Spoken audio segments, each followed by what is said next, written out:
Kehancuran PDIP bukan isapan jempol.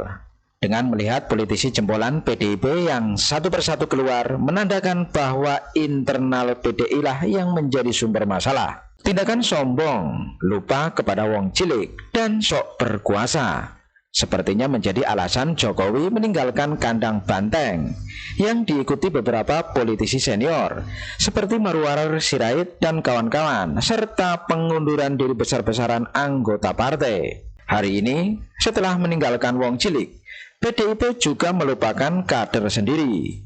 Gembar-gembor adian tentang sekolah partai untuk menciptakan calon pemimpin ternyata bullshit. Megawati terbukti memilih calon dari luar.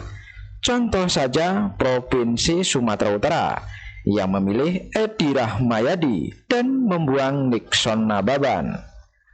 Oke, tak perlu jas Jesus, langsung saja kita reaksi sama-sama dan tinggalkan opini Anda di kolom komentar. Let's go.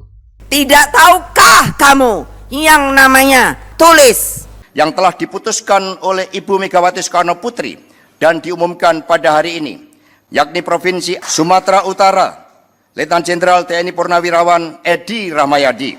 Bahwasanya PDIP Sumatera Utara lebih memilih Edi Rahmayadi untuk menjadi calon gubernur ditimbang Nixon Nababan. Dan Nixon Nababan hanya jadi wakil. Saya mengikuti pilihan dan langkah politik dari Pak Jokowi. Kenapa? Justru saya melihat kita di PDI Perjuangan itu, di PDI dulu, sangat mengidolakan Bung Karno. Ya, Bung Karno mengajarkan kita harus mencintai wong cilik. Saya sebagai orang yang objektif ya melihat justru Jokowi, ya itu menurut saya adalah yang menjalankan ajaran Bung Karno dengan benar. Bukan hanya kata-kata, tapi juga tindakan. Konstitusi Republik Indonesia, Undang-Undang Dasar 1945 yang sudah berapa kali diamandemen. Awas lo ya. Loh, kok nggak diginiin? Hanya terus apa? Pura-pura lagi, ha? Tulis. Sumatera Utara, Letnan Jenderal TNI Purnawirawan Edi Rahmayadi. Kenapa PDIP kekurangan kader? Nggak ada lagi orang di sekolah kadermu itu.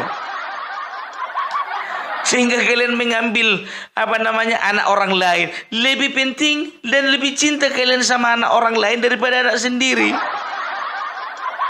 Ibaratkan berumah tangga, ya, ibaratkan berumah tangga, ya, ini lebih sayang sama anak tetangga daripada anak kandung sendiri.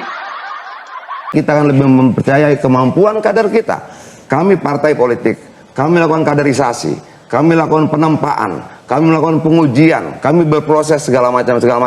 Lalu ngapain kaderisasi partai ketika kita harus tidak percaya pada kemampuan kader kita sendiri gitu. Baik, oke, cukup. Udah kalian dengar? Apa katanya tadi? Kami percaya kepada kemampuan kader kami sendiri. Kenapa itu Sumatera Utara? Kalau emang percaya kau sama kadermu sendiri, langsung umumkan itu Nixon Nababan jadi calon gubernur. Sekarang dia itu lagi harap-harap cemas, lagi menanti, dia resah di dalam penantian. Siapa yang didukung partaiku ini? Aku atau Edi Rahmayadi? Itu pikirannya. Sedangkan aku yang nggak di lingkaran itu, kasihan aku lihat dia. Celahan ya kawan ini. Sumatera Utara, Letnan Jenderal TNI Purnawirawan Edi Rahmayadi. Kenapa PDIP kekurangan kader? Hanya boleh ada pemilu, tapi sudah di-create. Buat apa? Hak rakyat mau dikemanakan? Bukankah yang namanya di dalam konstitusi kita yang selalu saya junjung tinggi, saya sangat merasa punya berkah. Setiap warga negara mempunyai hak yang sama di mata hukum. Jangan lupa loh, hei wartawan. Gitu loh, anak tetangga tidur di kamar, anak kandung tidur di teras.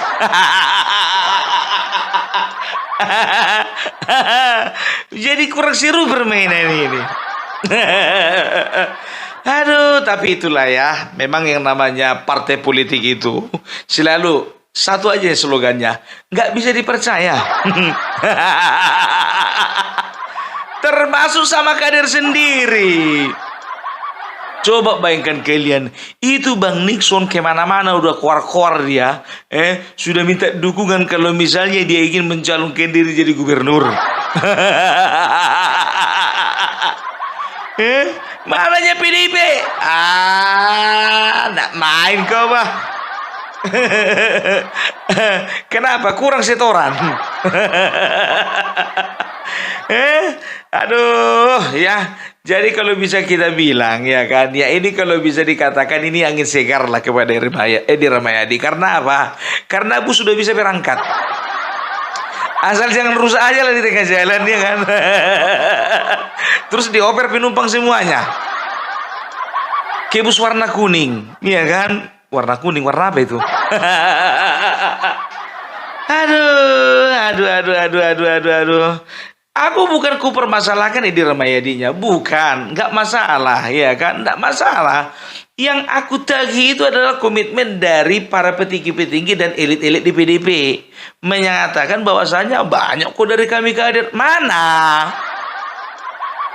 Banyak kok dari kami kader yang berkualitas, ya kami harus lebih memajukan kader daripada orang lain, mana? Sumatera Utara gimana? Hitungan politik itu ternyata lebih berpengaruh ya daripada posisi sebagai kader. Kalau sempat aku jadi Bang Nixon ini nggak tahu lagi perasaanku gimana.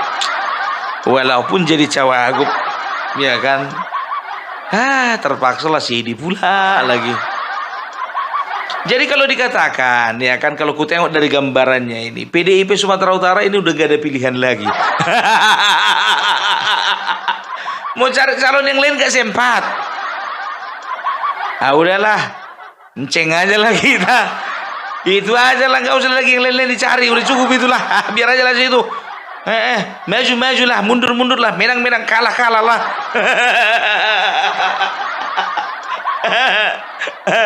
Aduh. Tapi itulah dia. Ya, tapi itulah ya, lebih bagus kita berperang kalah daripada nggak perang sama sekali. Karena apa? Ya kalau aku lihat sih, ya kalau dari Bang Nixonnya sendiri, kalau aku bilang ini sebuah batu loncatan yang luar biasa ini. Kenapa bilang? Ya dia itu mantan gubernur Tapanuli Utara 2 kali, memang 2 periode. Tapi tahu enggak kalian ya, seorang gubernur dari daerah yang bisa dikatakan 3 populasi yang paling sedikit di Sumatera Utara, ya, dari 20 kabupaten, dari 25 kabupaten dan 8 kota, ya. Coba bayangkan Ken. Dia ini adalah bupati dari daerah yang jumlah populasinya terlalu sedikit, ya. Tapi bisa ya bersaing dengan calon-calon lainnya sehingga dia bisa ada di posisi sekarang menjadi cawagup. Tepuk tangan dulu. Gitu dia. Ya walaupun isi hatinya kepenginnya jadi gubernur. Taunya aku hatimu Bang. Menyala Bangku. Ya, tapi kalau ku pikir-pikir ya dari positifnya aja ya. Kalau dari ini kita bicara kemungkinan positifnya aja lah ya. Kalau positifnya ini ya kalau misalnya nanti contohnya misalnya naiklah dulu Edi Rahmayadi ya. Katakanlah dulu naik. Jangan kalian terus marah itu pemilih Bobby. Terus gitunya kalian sama aku. Jangan salah paham. Udah berapa kali gue bilang, Opung Parbela sampai saat ini belum menentukan pilihan. Entah si Bobby, entah Nixon Nababan, entah Edi Rahmayadi. Belum. Ya. Aku hanya berbicara sesuai dengan bisikan hatiku. Bukan bisikan kiri kanan. Bukan. Tenang aja kalian. Ya kan? Itu dia. Ya jadi bisa dikatakan ini adalah sebuah batu loncatan. Nanti kalau misalnya Edi Rahmayadi dia itu lolos untuk kedua kalinya menjadi gubernur Sumatera Utara. Nah untuk nextnya ke depannya itu sudah bisa dipastikan yang namanya Nixon Nababan itu bisa mencalonkan diri menjadi gubernur. Gitu dia. Kalau menang Edi Rahmayadi kalau menang.